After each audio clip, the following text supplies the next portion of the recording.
Good afternoon, ladies and gentlemen. Welcome to Beyond the Frame. I'm Jay Nephew, your host today, and I have a returning guest. As you can see, I'm doing it backwards. Welcome to Bryan Caplan. Hello, everyone. Hey, Jay, how you doing? I'm doing amazing. How are you doing? Every time I get on the call with you, I feel good.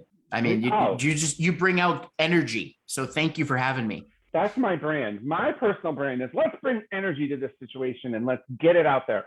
Yep. Well, we're going to talk about branding today, but we're going to talk about branding from the point of campaigns. But before I get into our content for today, what I really want to say, I really want to say a lot of things, let's be honest.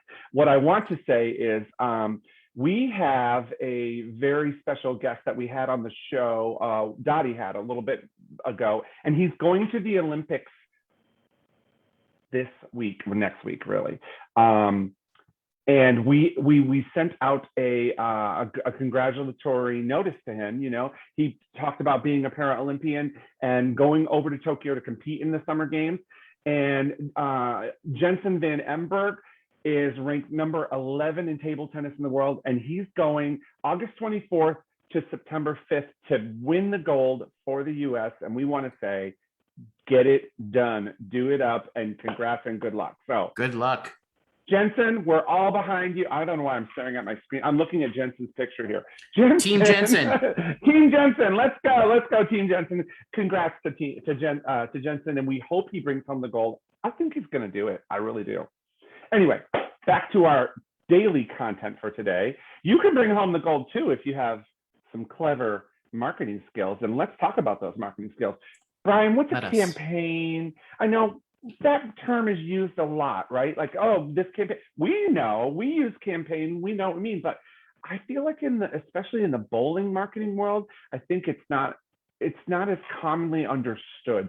Go ahead, give me your campaign. Well, thing. So the context is you hear campaigns in so many different ways: military campaigns, political campaigns, and they all have different meanings, right? Yeah. So a political campaign, as we know, can last months and months and months. Right. When we're looking at it through the lens of marketing, so let me step back and give you one kind of step back, right? When we're talking about marketing, the definition of marketing is that 1, I know my audience; 2, I craft a message, I push it out to my audience, and I pull a response, and then I measure it, right? So when we're talking about you're talking foreign language to so many people. Oh, I have to measure things and pull back. Oh, okay. Yeah. So when we're talking about a campaign, you already know your audience. Now a campaign is where you take your messaging and you wrap it up. So it might be an email, which we'll talk about today. It could be an ad campaign. It could be a text message campaign. It could be a blog post. It could be a social post. Could be a video you put on YouTube. Could be a print ad. Could be a postcard. Could be a newspaper ad. Whatever. Those are all different campaigns. It's where you're taking your messaging, you're trying to get someone to do something, and you're wrapping it in a nice little bow, depending on what different marketing channel you're using. Concerted effort towards a message: come to our party, vote for me, invade X country and solve their problem. Whatever the campaign is, that's what a campaign is. We know that. So within the marketing world, a campaign is, I love how you say it's something that's wrapped up in, it's wrapped. It's that message that's wrapped and delivered some way. I kind of like presents, so that's why I'm kind of gravitating towards that. All right, so we have, that goes back to the branding, right? So I know that you and I talk about branding often because you're a brand expert. Obviously, that's your business, right? Branding is important throughout all marketing efforts. And when you do a campaign, it is kind of imperative that your branding is on point throughout the entire process of that campaign, because you may be sending multiple things. I might send an email, I might do a print ad, I might have a banner in my sent. There's all sorts of pieces to a campaign. Generally, it's usually not one thing and that's it. We're simplifying it today because we want you to understand that. But when you are pushing what you say holiday parties, because it's I would even say, just to avoid confusion, and we'll use an example in just a second, but let's say that you're creating a program. So you're creating a program to grow your league. You're creating a program to drive in more event bookings. That's your program. And then there are campaigns that make up that program. Yes, thank you. That would be easier to do. way easier. You Yep. got there in about 3 seconds, and I was trying to take the scenic route. Okay. Brand consistency. This is a big one for me. Why Yes, don't you sir. take the lead on this, because you are the expert Sure. Sure. So what I'm going to do is I'm actually going to share my screen and I'll just here. Okay. show you. Let's go here and just let me know. You can see my screen? Oh, at Bolero. Absolutely. Okay. Now, by the way, FYI, I will give you the disclaimer. This is not Bolero's This website. is not Bolero's site. We've mocked stuff up, and we're really impressed by Bolero. They do an amazing job of branding. Their company does a wonderful job throughout all of their messaging. It's a Bolero ad. It's a Bolero offer. It's a Bolero email. That because it is consistent across all the platforms. Exactly. And so what we did is we basically took and borrowed from Bolero just to give you an example of a site that even an 8-lane center could create. You don't have to have $1 billion company to make a brand. Nope, not at all. Not at all. It's as you'll see, and I'll kind of just scroll down. I want you to get an idea. What we're talking about is with your brand, you're creating an experience. Everything is experience based now. It used to be transactional. It used to be like, hey, I don't know where to go. Okay, I'm going to the local center. Well, now people have those options. There's competition in your area, or people are willing to drive a few extra miles to go meet up with their friends in the next town or city. So the big thing here is transactions out the window. It's about a relationship that's lasting, and that relationship starts with the experience. So on a website, this is your first impression. According to research by Google, 60% of people are going to be going and looking online, figuring out more about your business before they're going to even consider getting directions, calling you, any of that. Ad week, 81% of people are going to jump to your website before they consider doing business with you. I mean, so it doesn't matter what you're looking at and what stats. Basically, either 6 or 8 out of 10 people are going to look at your website and get a first impression. The experience is here. You're showing photos. You can have videos. Oh, and by the way, you're showing photos of your polling center, not stock photos, because you don't want the old bait and switch to happen, do you? No. So in this case, we were very clear that we created a mock-up site for Bolero, because that's what my company does. We build sites. So this was an example site, but these are Bolero photos. You would not want to use those, nor do you want to use ones that you find on Google Images. Never use photos you find on Google Images, ever. Take your own. If you're not good at taking photos, if you're like my dad who walked through Disney World recording his feet with a camcorder, get someone else to do it. Ask your grandkids. I've got 30 minutes of Epcot footage of my dad's size 9 kids just walking through. Yep. Still to this day. So what I want you guys to do is think about how you can paint the experience. And this is something we talked about last time too, but the whole idea, you're in your center all the time, right? Or most likely you are, if you're, an active manager. You're also, when you go in, you have tunnel vision. You go right to the office, or you go here, right? Blindness.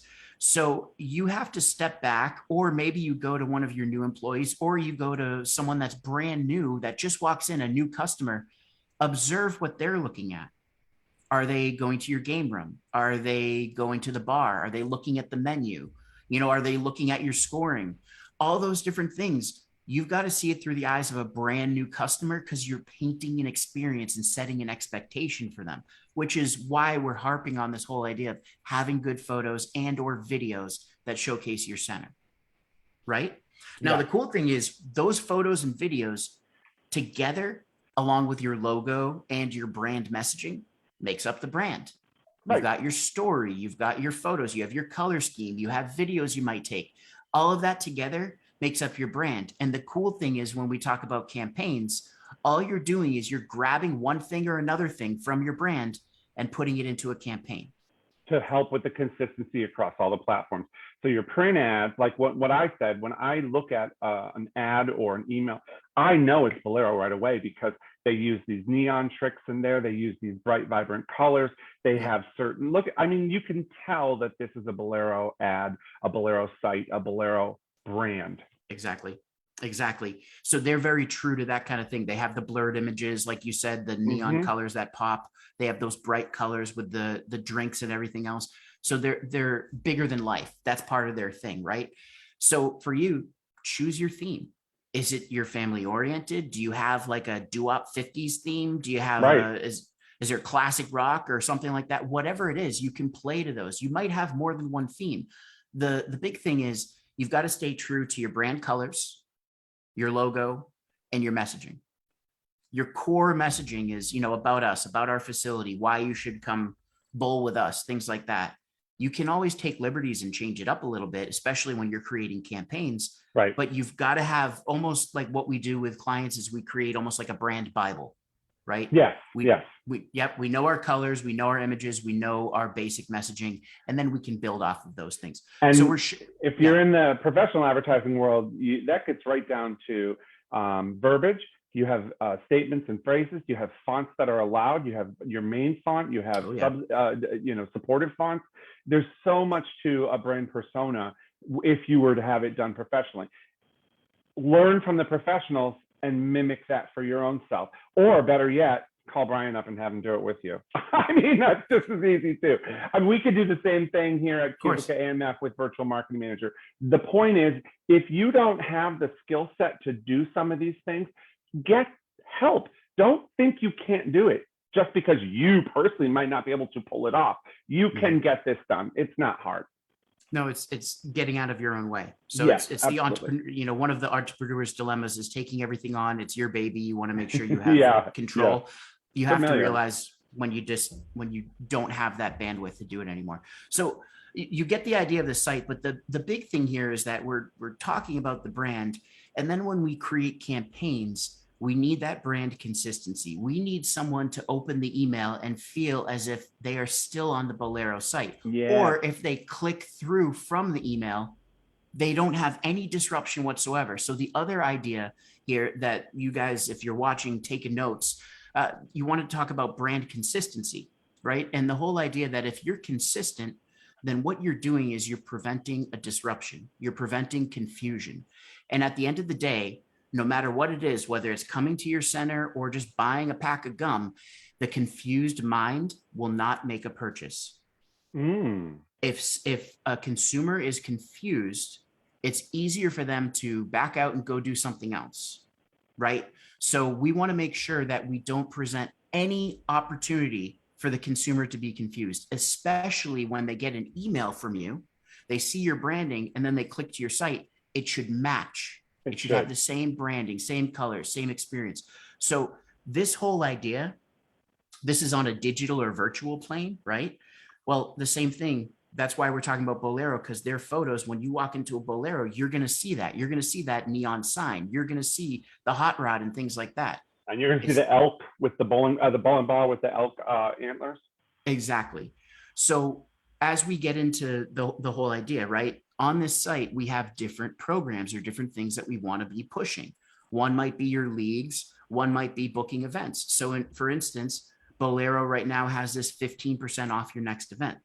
Well, what we did is we took this one step further for today's Beyond the Frame, and we actually went in and mocked up an email that takes Bolero's branding and actually creates it in a campaign that you're able to send to your mailing list, your league bowlers, your regular customers, and new people that sign up. Now, let me just kind of talk a little bit about email marketing and why we're talking about this. Campaigns can apply to anything. We could take this save big on parties, 15% off. We could have a social campaign where we create a post and we have a link. Fine. Emails. The reason why we're doing emails is because email marketing continues to be found as the highest return on investment for your marketing dollar. Right now, according to the latest stats, for every $1 you put into email marketing, you can expect an average return on investment of $44 and change, according to the Direct Marketing Association. That is amazing. That right there should really turn some heads and make you say, am I doing this the right way? Do you get 44-to-1 return on your investment for email? Yep. And, so when I teach for Grow with Google, or when I teach for Constant Contact, I get questions all the time. Doesn't matter what business, what industry. They're like, okay, I'm ready. I want to do ads. No, do the basics first and do the basics right. It's just like bowling, right? Bowling is a game of adjustments. If you go in and just huck the ball every time, you're not going to do anything. You've got to learn how to approach. Finesse, you have to learn how control, right? speed. Finesse. hand All of position, those things. all of those little things come into play. Same is true in The campaigns. same is true here. The same is true with campaigns. So the question I also get is, well, how the heck am I going to make $44 off of $1 invested in email? You've got to realize once someone subscribes to your email list, they want to hear from you. Yeah. You now have access to their inner sanctum, their inbox. This is something like maybe, yeah, some people will add you to their junk email address. I know I have one. Most of us do. But many times your consumers that are coming in that know you, they're bowling in your leagues or they're coming in, you have a family unit. These people want to hear from you. They want to support your business. And right? if you have any kind of a rewards program where you're tracking points and loyalty systems, you're probably not going to go to their junk email because they're going to want to be able to capitalize on that reward at some point in time. Exactly. So, you know, like myself, I get all these emails and I ignore some of them. I put them in a junk folder, but I always look at every one of them. I have to. Mm-hmm.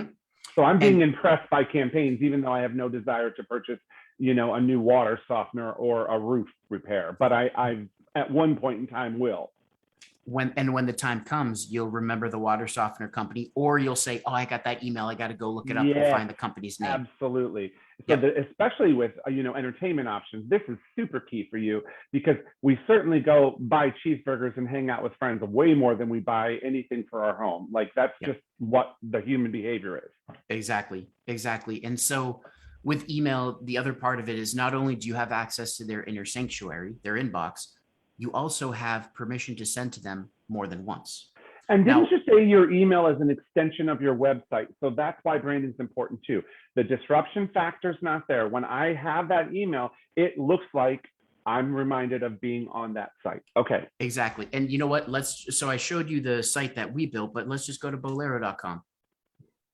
And the real Bolero. Look at the this. real Bolero, right? So we've got the logo. You have the antlers. Oh my God. The antlers. Yeah. Notice the background image right here. Mm-hmm. You've got the save big on. Now watch this. So you're seeing this, right? Now watch this. You're clicking. What does it look like? It looks exactly the same. Right? You don't know that you're brought somewhere else. So your consumers need to feel like they clicked and they're just brought to a new page in the same experience.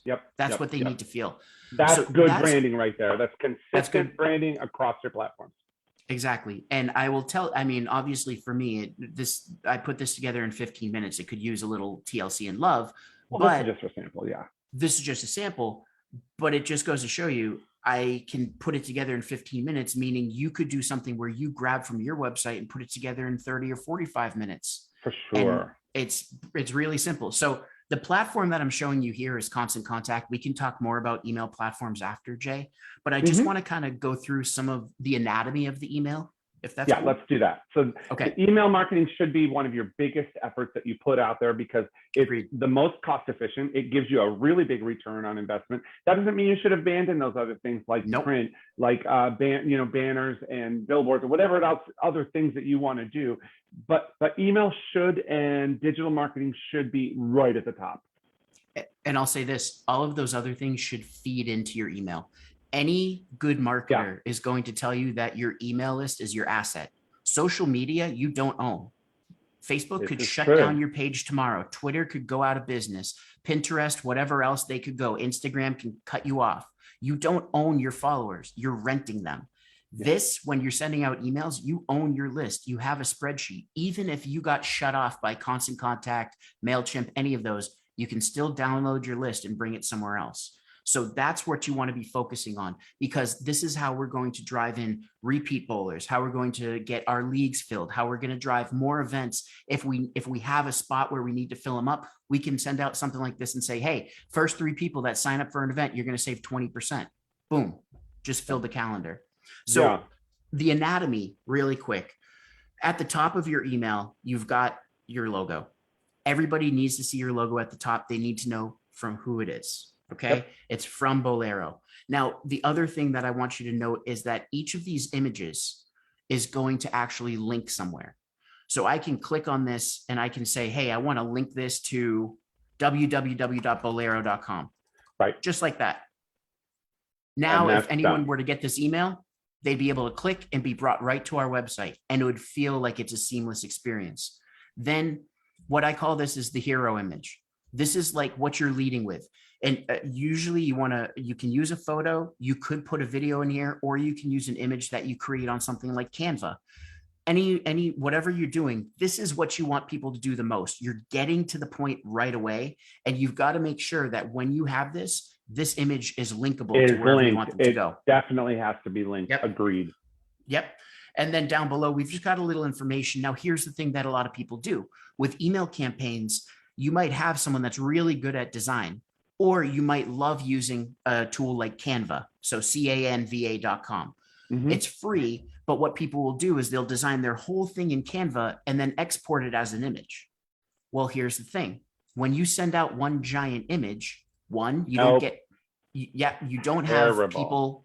It doesn't look good. It doesn't process properly. Spam filters and also, kick that out because there's no spam text. filters. It's one giant image, and spam filters say, this is easy. This could be replicated by some hacker or spammer. Yep. No. And you don't get to actually drive people to the different calls to action you want them to go. Correct. So always break it up into sections. Have text as well, because email service providers such as Gmail, Yahoo, AOL, all of those can read this text. And if this text is consistent with your subject line, which we'll talk about in a second for best practices, then you have more consistency in your campaign. You have a better chance of being delivered into the inbox. And I promise you, the last thing you want to end up is on a blacklist for your email domain, because that will be nightmarish for you to ever get any campaigns out the door in the future. So very all difficult. of the best practices to these people. Exactly. And also, don't buy a list. Whatever you do, don't buy a list. It's the worst possible thing. It's like going out to the street corner and say, hey, do you have any people I can market this to? And the guy's like, well, I can give you my family's email. Opens the trench coat. He's like, yeah, I got these here. I got these. Exactly. Exactly. Which ones do you want? I think of like Coming to America when he's trying to sell Eddie Murphy his gold toothbrush and everything. He opens it up. So yeah, don't buy a list. No. If anything, we can have a whole nother thing about how to grow your list. That's a different thing. Yeah, it's a different thing. But what I want to show you is the calls to action. Start planning your event. Notice I have a button right here, and I'm telling them exactly what to do. Your email, if it doesn't include any of this other info, should have some sort of image telling them visually what to do. It should have, hey, okay, here's some text, and it should have a button telling them what to do. And when you have the button, it shouldn't just be like events. It should say, tell them to do something. Start planning your event. Book you have an your actionable event. item in that button written right there. Start doing this. Start doing this. And they know that if they take their thumb on a phone or they take their cursor on a computer, they click on that, it's going to have them do something. And I'll tell you, that's just human psychology. My kids, Bryce is 4, Olivia's 6. They know when I say, go brush your teeth. First time, okay, go brush your teeth. That's a call to action with emphasis, and they get their butts upstairs and brush their teeth. So it's one of those things, right? You're telling people what to do. It's hardwired in us from a young age, especially going through school and being told by teachers exactly what you got to do when you got to do it. And now we've been digitally programmed for so long that when we see a button, we know what it is. It's not like, what is that? Just words? No, we know it's a button. And that goes to images too, because images increase your likelihood of click-through by over 200%, because we're also hardwired digitally to click on an image and be brought somewhere, right? Now, going down just a little bit more, and just wanted to show you a few things. So you don't just have to hammer it home that you're trying to push this one thing. They got it. Start planning your event. Okay, it's there. They know. But now let's talk about some other things that your center might be doing. For instance, in case you don't have an event to plan right now, don't forget, we also have this. Don't forget, burger. We have cardiac arrest on a plate. No, I'm just kidding. But no, we have I the ate behemoth. that burger. I ate that burger when they first came out with it. We actually shot a little video when I was on the Bolero series, and I cut that burger for everybody. It's on video somewhere. That burger was freaking good. I'm not lying. It looks amazing. That reminds me really of the John Candy movie, The Great Outdoors, when he eats the steak. The old, that's what I was thinking when I saw it. But I was like, this is huge. Obviously, it's a talking point. It's like, it's going to get buzz. If someone orders it, people are looking like, whoa. It was the size of a pizza. It was so big. It was so good though. But here's the magic of it, right? You've got the photo. You don't just have to say behemoth burger. Like you want to be behold the behemoth. This is for the ultimate bragging rights. Imagine your friends and family cheering you on as you indulge in our signature 6-pound behemoth burger. Okay, remember we talked about experience. I'm painting a picture for you. This is called future pacing. This is a marketing strategy tactic that you can use. Future pacing. I want you to imagine not only being in my center, sitting down at one of my booths, and then you're served this burger and everybody's cheering you on. You're going to be a culinary champion if you finish this thing. So, right now we're building it up. People are like, holy crap. And this is just in their inbox. They haven't even stepped foot yet. Right. Then, of course, we have a link. This links back. There's a league for that. Instead of the old term, there's an app for that. There's a league for that. Tattoo leagues, zombie leagues, leagues for experienced bowlers. Bolero did a really good job of writing this, so I just copied that and pasted it in. Again, learn more about leagues. And then down below, hey, nobody throws a party like Bolero. Even in emails, what you can do is take a video that you have on YouTube or Vimeo, and you can pop it in right there with a thumbnail. People click it, they're brought to that Vimeo page or that YouTube page where they can learn more. You probably do not want to upload the video in the email and embed it because it won't make it through. It won't. It's too much. Won't do it. Yep. Too much data. But the link works beautifully. The link works beautifully because it's too big. It will not send to everyone. You would get caught by spam filters, and there's no way to play a video inside an email. It always has to link out somewhere. Always has to link, yeah. So that's the anatomy of an email, right? And now you have a better idea. Main point of the campaign, but you're still talking about your brand and the other things that you have to offer at your center below.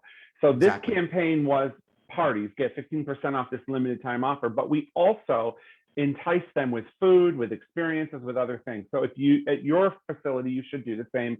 You can mirror the same thing. Your campaign might be only about that particular offer. That's the reason for the email. But don't forget, you're also always marketing different options available at your center. So if you have other attractions. And here's the best part, but wait, there's more. The cool thing about sending out email marketing versus you sending out a mass email through Gmail or Yahoo is that if someone clicks on this image or someone clicks start planning your event, because they're on our mailing list, we have their email, and because they're interacting with an email campaign, we can track all of the activity. We now know how many people are interested in planning an event. If I send this out to a list of 500 people, and let's say 50 of them clicked on start planning your event, but we only heard from 3 of them, that tells us 2 things. 1, 10% of our list is interested. 50 people are interested in events and learning more information. 2, the page that we point them to might not be the best page. Maybe we're getting people that are dropping off because we should be converting more than 2 or 3 people out of 50. So is the messaging off, whatever else. But 3, the cool thing is, using a tool like Constant Contact, I can now see the entire list of all 50 people that clicked on that. If you have someone that's an events coordinator or you have someone on your team that's doing sales, they can contact those people and reach out or talk to them when they see them in the center and say, hey, we sent out an email. Here's something for you. Never, ever say, we saw that you clicked on the link.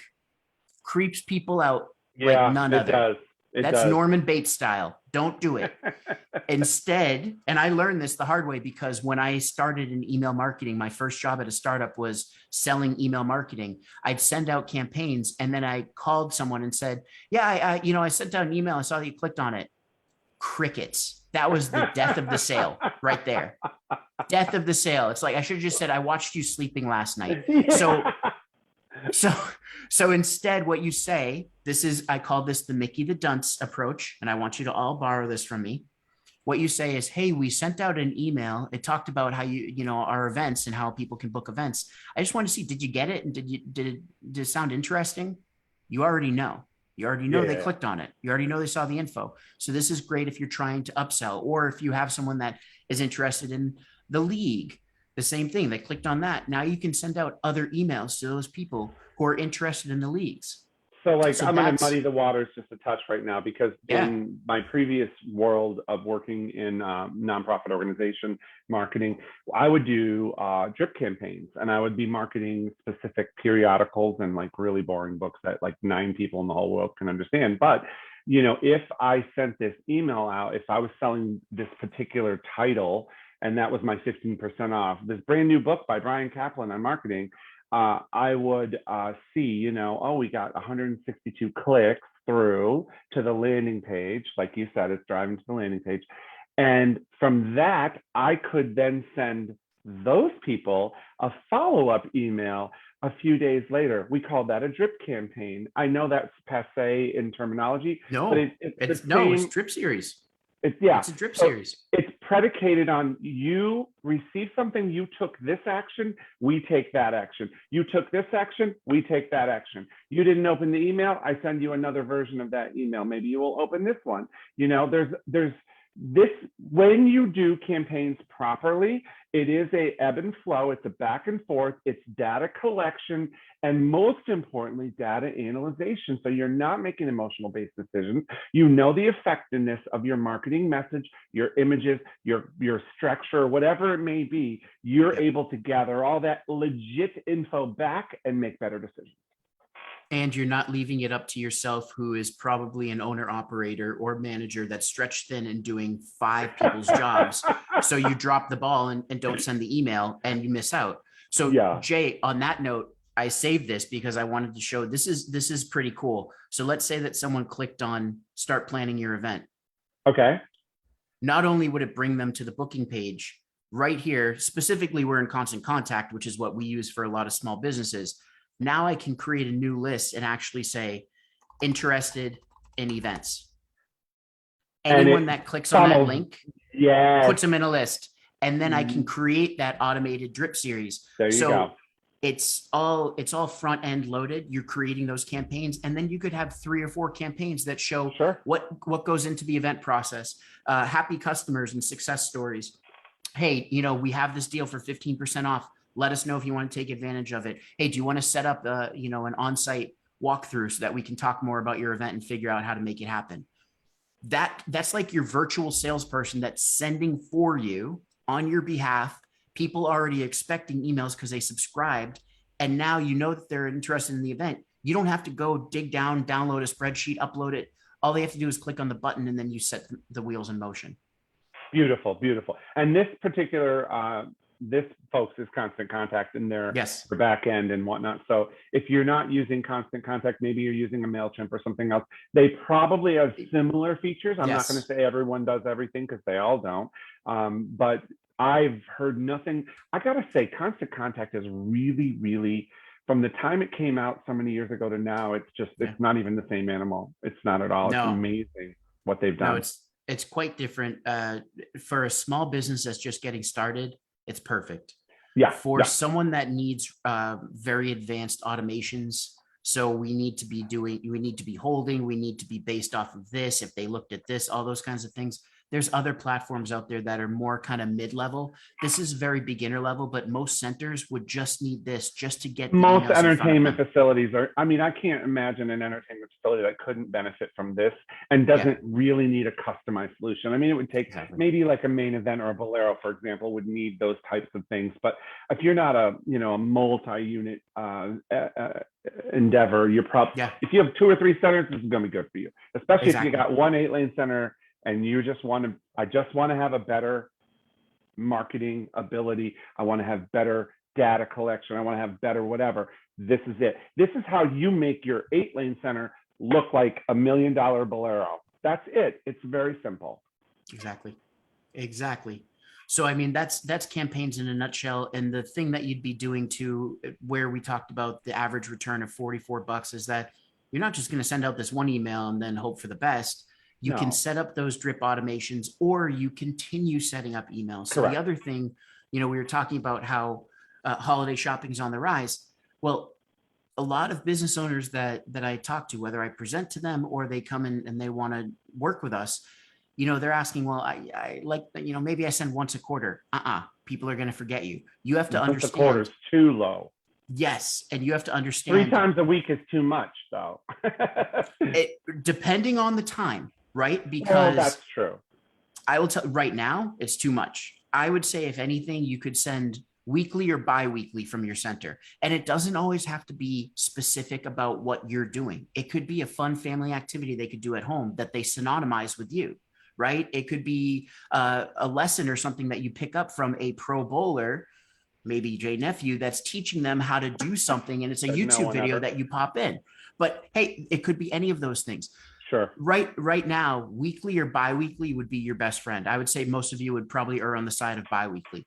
As you get closer to the holidays, especially with beginning of November, that's where you're going to be sending at least weekly, because it's a competitive arms race. Other people are sending that much. You too have to send that much to stay top of mind. Right. In the holiday rush, hey, need a break from all the holiday craziness? Come on in. That's where we're going to offer something, right? We're going to have a special night. You've got kids week off from school. You've got events that you're going to push in there. So yeah, you should have a regularly scheduled generic type thing that's going to go out once a week, once every other week, whatever it may be. And then you'll pepper in the more frequent things as you need them, as the business calls for it, as the season is, whatever it may be. So Bryan, I think we're done sharing your screen, right? Yes, or do you have sir. more to show us? That's okay. it. Look, today we covered a lot, and this is way longer than I anticipated because we've already been on for half an hour. But that's what happens when Bryan and I get together. Hey, I can't help it, I know. So listen, let's review a little bit of what we talked about. So we talked about a campaign, what that really is. And for most people, it's nothing more than a concerted effort to send a particular message wrapped up in some way, email, print, digital, whatever. There's so many ways to do that. Your website is the hub of your brand because you own it. It's always there for you. And most importantly, it's probably the first place, if I've not seen your business, or even if I have seen your business, I'm probably going to your website to book something, to check what time it is, check what the special is. I don't know. There's a lot of reasons we go there, but that should be very consistent across every campaign you send out. Are you using the same font? Are you using the same colors, the same pictures? Similar images. If you notice, you don't see exactly the same images on every Bolero ad. You see images that are from that family that you look at and you go, oh, thematic. That's a Bolero. Yeah, thematic. Yes. Thank you. You and your big words. Okay.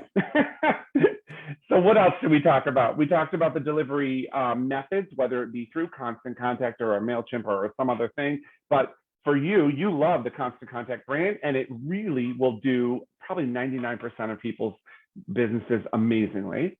Correct. And by the way, it's a BTAA partner, is it not? It is. So why wouldn't you? And then your strategy. So this is the part that we could spend another half hour on. We're not going to dig into it today, but you really have to have a solid email or a solid campaign strategy moving forward for different times of the year, different products, different events, whatever it may be.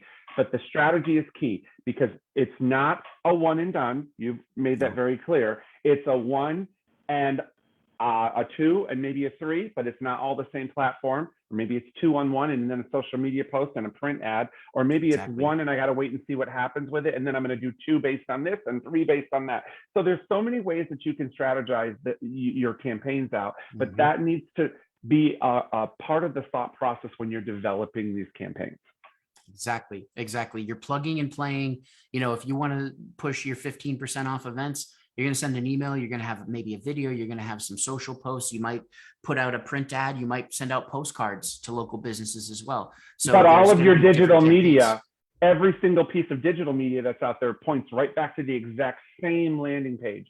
So whether I opened the email, I clicked on the social link, or I'm on your website, it brings me to that same landing page that has the exact same information of the offer, the whatever it is I'm talking about. That's key. So you do need to have a really robust web presence and understand your landing pages.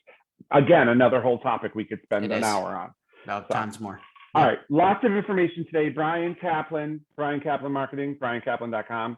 I could go on and on. Thank you so much for being here today. Are we going to do another session? I didn't ask you this ahead of time. Of course we are. Where are you going? I'm busy. No, of course. That would be great. Yeah. Well, maybe we'll dig into one of these other topics. There's so much more we could talk about. But if you want help with your branding and your marketing, reach out to us at Cubic AMS or reach out to Bryan Caplan. We can help you with this. Go to BPAA. There's some valuable tools there too. Lots of resources. Take advantage of them. Understand what you're doing. Thank you for helping us navigate this world of digital marketing campaigns. And what else are we talking about? Oh, Epcot. Yeah. Epcot. 30 minutes of shoes. 30 minutes of fit. Until next time, I'm Jay Nephew. This is Beyond the Frame. Make sure you keep yourself in the best frame of mind for your business moving forward. Bryan, see you soon. Hey, thanks, Jay. Oh, I got to turn this off, don't I? Sorry, guys. Bye. Have a good day.